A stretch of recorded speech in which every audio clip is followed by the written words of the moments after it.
My mom hadn't uttered a single word in the 2 hours we'd been driving. Clearly nothing in the world feels as quiet as the silence of a mother. There were no other cars on the Indiana interstate that day. Snow was pouring out of the sky and the road was slick. I thought about offering to drive, but when I looked over, I dared not speak. It was early January 1979. Baby I Love Your Way was playing on the car radio. I had just turned 17 and was a very young senior in high school. Young not because I was smart and skipped a grade, but probably because my parents wanted to get me off to kindergarten as soon as possible. There were a lot of kids in our house. I was born number 5 out of 7 children in 9 years. My brothers were the oldest, and then came the 5 girls. Our mom called us her army and sometimes her crowd, and maybe most fitting, her herd. Being a part of an army crowd herd had great value as a little kid. There's a sort of mob identity thing that goes on in big families, a free pass that you can take advantage of. Other parents, older siblings, neighbors, teachers, coaches, people give a nod when you're one of so many. A nod that says, oh yeah, you're okay, you're one of them. It's like having a little something extra inside that reminds you belong somewhere in the world, and it never goes away. I'd grown up my whole life knowing I was loved, knowing I would always have a place I belonged. I didn't think much about the way we grew up. It was just my life, and up to that point, almost all of it had been spent in our hometown of Winnetka, Illinois, a small community 30 minutes north of Chicago, perched like a Norman Rockwell painting on the edge of Lake Michigan. We lived in a gigantic house with 3 stories, 11 bedrooms, 4 fireplaces, and a killer basement. In the winters, we made snow forts in our backyard, and our tree-lined driveway covered with snow looked like a fairy tale wonderland. But the best thing about that great house was how perfectly it fit our army of a family. 7 kids and 2 parents. My dad grew up the son of a naval captain and went to boarding school in Connecticut before heading off to college. He worked for IBM after graduation, and then came the Pryor Corporation, a business he started on his own in our garage before I was born. Our mom, well, she was the president of us. She did everything that had anything to do with the 7 of us in our home. She drove, fed, nursed, looked after, scolded, praised, and kept the ship running every day. Our mom spent her entire life within the protective walls of the North Shore. Her parents still lived just a mile or 2 away from us. After Catholic high school, she went down the street to college at Northwestern University, where she majored in theater and starred in most of their musical theater productions. She met and fell in love with my dad at Northwestern and married him soon after graduation.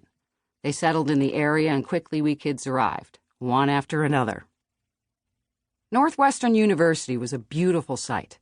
Every time we drove past the ivy-covered brick building set back on the edge of Lake Michigan, our mom pointed out the sorority where she'd lived and the fraternity where my dad had lived. I'd watch the college kids walking with their backpacks, holding hands and being young, and found it near impossible to imagine that could ever have been our mom and dad, that they could have ever been young and ever been anything other than our parents. We finally pulled off the interstate to get gas. It was late morning. The sky was dark and the snow still hadn't let up. My mom uttered her first words in hours. Are you hungry? No, thank you, Mom. She stepped out of the car and closed the door hard. I leaned over to change the radio station. Frank Sinatra came on singing, I've Got a Crush on You. This was the music my mom loved and had been singing my whole life. My grandfather, her dad, was our mother's most cherished confidant. We called him Papa, and he was the quietest, kindest man I'd ever know. He and my aunt and my mom sang and played music in our living room after family dinners sometimes. I'd hide behind the drapes when we were all supposed to be sleeping and watch my grandfather play the tipple. It sang straight through my heart the first time I heard it. It had 10 strings and looked like a baby guitar. As Papa played, my mother would sit on the couch, her big brown eyes wide and alive. She'd tap her high heel on the living room carpet, stand up, arms stretched in the air like she was talking to God, and belt with a voice that thundered through the house. Her beautiful face lit up the room, but it was her verve that was so impossible to ignore. On one of those nights when I was about 6 years old, I found the courage to come out of the drapes and ask my grandfather if he would teach me to play the tipple.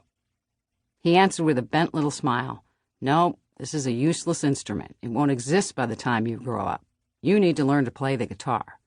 "Okay, where's a guitar?" "We don't have one. You're too young, Liz. I'll teach you when you're 8 or 9.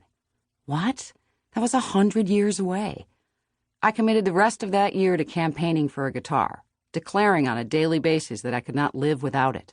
I put notes all over the house, in drawers, in the fridge, in the bathrooms, in their cars. All of them read, "Please, please, please get Liz a guitar. Any guitar will do." And then the following Christmas, under the tree like magic, there sat a guitar, bigger than me, with a note that read, "Here you go. Love, Papa." The guitar became like an appendage. It gave me the greatest access to myself I would ever discover. It was like finding a key to the place inside that could help me understand what mattered most in life. The music helped me through and around the things that lived inside me. Once I began, I didn't stop. I wrote, played, and sang for everyone and anyone who would listen. And ultimately, I got a seat with the grown-ups in our living room, singing along just like my mom did.